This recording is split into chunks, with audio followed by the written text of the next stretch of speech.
Hi, my name's Phil. I like to talk about politics, and in this video, I'd like to discuss how Nigel Farage has revealed that former Tory MP Andrea Jenkins has joined Reform UK. Yeah, that one. And how, in other news, there's an interesting link between delayed infrastructure projects and support for the party. But first, if you'd like to be notified of daily news and politics, please subscribe to the channel.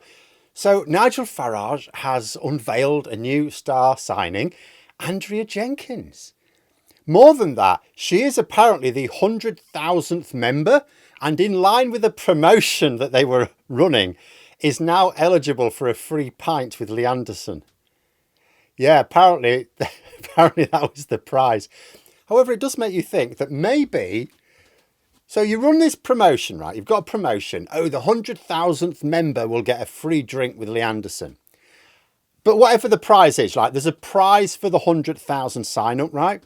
And then one of your political mates just so happens to win. Isn't that a bit suspicious? Puts me in mind of that Father Ted episode with the raffle. You know, Nigel Farage conning his supporters again, is he? Seems a bit obvious to me. And they all just go along with it. Oh, what a coincidence that one of his political mates wins this prize. I mean, it's not much of a prize, mind you. I don't think we should complain too much. And Farage has also said that Jenkins is going to be the mayoral candidate for them. And I think it's my area as well. I think it's fair to say I won't be voting for her next year. But anyway, behind the headline of Reform UK snagging another Tory reject is, of course, this suggestion that Reform UK have actually got 100,000 members, or will have when they actually change the party to have members rather than just subscribers. I mean, that's more than the Lib Dems for comparison, and is certainly a sign of progress towards their aim of building up an active support to canvass and campaign ahead of future elections. So how to counter them? Well, there was an interesting report today which linked transport projects with support for Reform UK.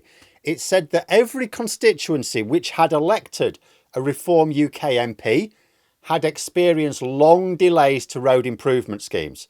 So the Tories basically were the architects of their own downfall there, given that most of those Reform UK constituencies were Tory seats.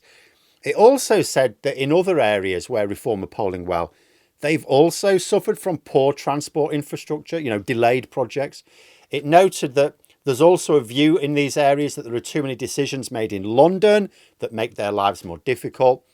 So in a sense, I mean, nothing spectacularly new, I guess. We know that populism feeds on a perception that the established political system is letting people down. The solution, therefore, is for politicians to stop doing what they think is the bare minimum to keep people on side, but to actually do everything they can to improve the standard of living for people. Because like a lazy student, what a politician thinks is the bare minimum required often is not. And I do think that politicians of the established parties have often thought that they just had to do a little bit better than the established alternative.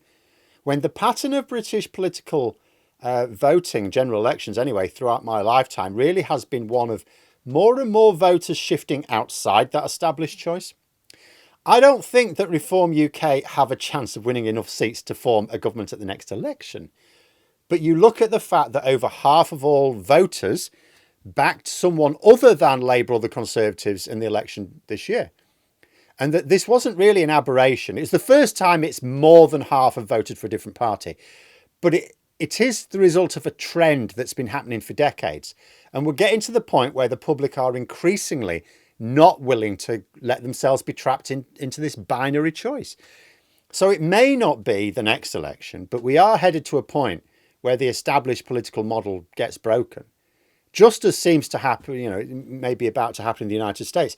And given that there's a good chance this is going to happen, we have to consider what will replace it. Because what emerges doesn't necessarily have to be progress. In America, Trump is going to attempt to establish a Russian-style oligarchy. What will emerge from ours if Reform UK succeeds in growing into a serious political force, enabled by the Conservatives failing to learn basic lessons, more of which I have in a video later this evening, then we cannot be complacent and assume that the same will not happen in Britain. Not that it's all fair wins for Reform UK. There are a lot of reasons to be worried about Reform UK over the next few years, but there are definitely some problems for them on the horizon as well, one of which I'll probably talk about separately.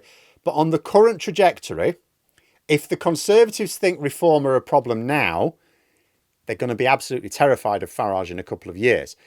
But going back to that report, so if transport and a perception of London making rules to screw them over are major issues, I mean, it means that Louise Haigh has just got an extra important job, because as Transport Secretary, she's already moved quickly to tackle problems with rail and buses. But if road projects are a key part of the growth in Reform UK, then Labour needs to be paying careful attention to delayed infrastructure projects, especially in areas where Reform UK may actually challenge Labour in the next election. Get that viaduct and Old Mill Lane project sorted in Barnsley before the next election, eh? But also, Starmer has made a big thing of devolving more decisions locally. Obviously not for national projects like housing and energy, because NIMBYism would just stop anything happening, right? It won't solve anything. But for genuinely local issues, Labour want to shift the decisions away from London. Ironically, to mirror London, I guess. Like, I've often found it a bit weird that in the whole of England, the only place which doesn't have excessive decision making for local issues from the national government and civil service in London is London. London is largely devolved from the decision making in London. Anyway, will people around the country see those local decisions being made in time for the next election, though? Like, how quickly is this going to move on?